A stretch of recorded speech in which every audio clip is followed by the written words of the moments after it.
उसने जमाने में बड़ी बात कर ली, जिसने खुद अपने आप से मुलाकात कर ली।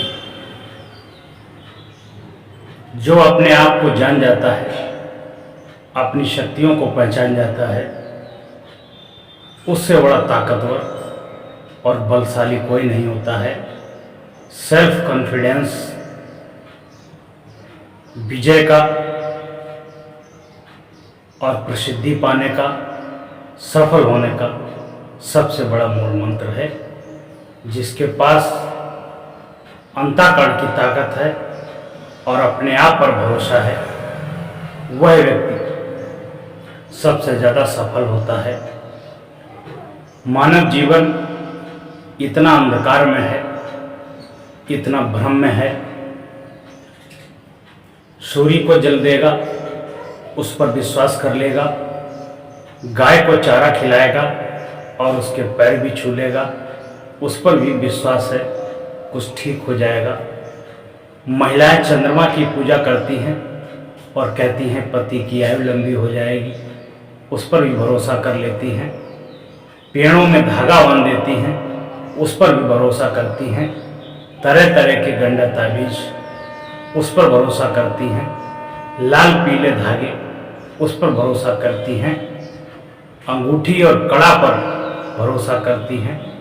जंत्र मंत्र पर भरोसा करती हैं। लेकिन अपने अंतःकरण पर, अपनी ताकत पर, अपने कॉन्फिडेंस पर बिल्कुल भरोसा नहीं है।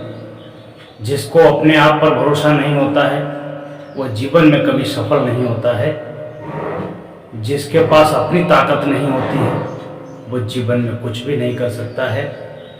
इसलिए आपने देखा होगा, बहुत से लोग ऐसे हैं जो जीवन में एक निर्णय नहीं ले पाते हैं। 10 लोगों से पूछते हैं और उसमें बहुत से गलत सलाह भी देते हैं, फिर भी वो मूर्ख, वो बुद्धू व्यक्ति जहाँ का तहाँ पर ही खड़ा रहता है और अंत में अपना मूर्खता पूर्वक बुद्धि लगाकर उल्टे ही आचरण करता है, क्योंकि उसके पास अपना स्वयं का बुद्धि विवेक नहीं है, अपने स्वयं पर विश्वास नहीं है। इसलिए वो जीवन में कभी ऊंचाइयों को नहीं छू सकता है। रामायण का एक प्रसंग है, जब सीता माता का हरण हुआ था, तो रावण जब सीता को लेके जा रहा था तो जटायु ने प्रहार किया था।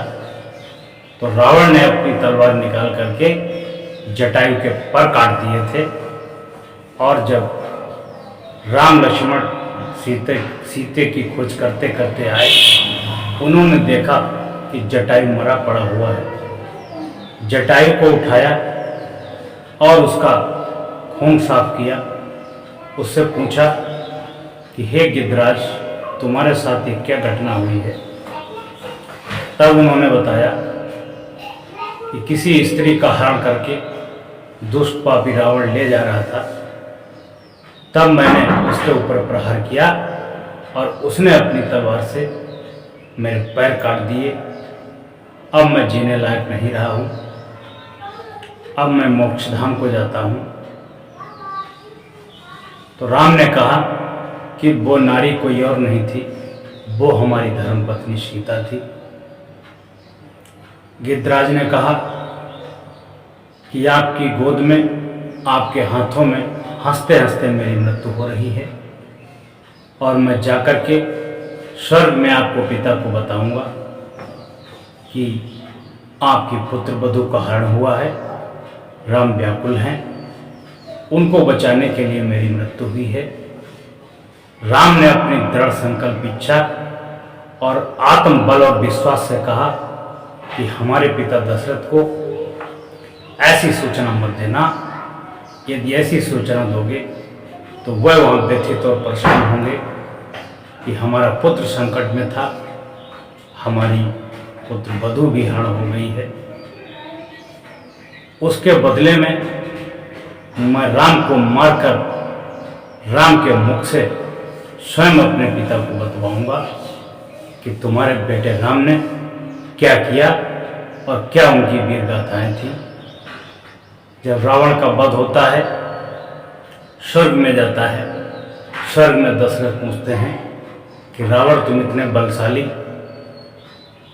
इतने बलवान, इतने धनवान, इतने बुद्धिमान, तुम्हारी कैसे मृत्यु हुई और तुम कैसे आए? फिर रावण भगवान राम की पूरी गाथा सुनाता है और बताता है कि आपके बेटे राम ने मुझे स्वर्ग धाम पहुंचाया है, ऐसी ऐसी गलतियां की हैं, ऐसे ऐसे मुझे यहाँ तक आना पड़ा। तो कहने का भाव है कि भगवान राम छोटे से मामूली से साधु सन्यासी थे।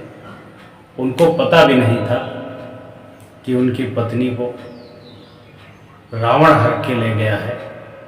वो इतना बलशाली कि उनका एक पुत्र भी इंद्र को बांध के लाया था, काल को स्वयं अपनी कुर्सी से बांध कर रखा था, और उन्होंने अपने कॉन्फिडेंस से कह दिया कि मैं रावण को मारकर ही रावण के मुख से अपनी गाथा अपने पिता तक पहुंचाऊंगा।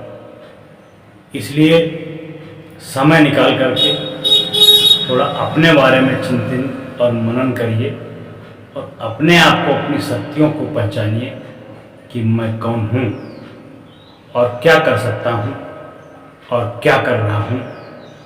अपनी शक्तियों का सही उपयोग करिए, सही क्षेत्र में उनका यूज करिए। आपकी दिन प्रतिदिन उन्नति होती रहेगी। दूसरों की अलम दलाली करते करते, दूसरों की चापलूसी करते करते एक दिन आपका अस्तित्व मिट जाएगा। आपका समाज में वर्चस्व खत्म हो जाएगा। आपका घर का कुत्ता भी आपकी बात नहीं मानेगा। आप सबसे गिरे हुए, सबसे नीच क्वालिटी के व्यक्ति कहलाओगे। इसलिए अपने अंतःकरण को, अपनी स्वयं की शक्तियों को जागृत करिए और कार्य पर फोकस करके अपने लक्ष्य को प्राप्त करिए।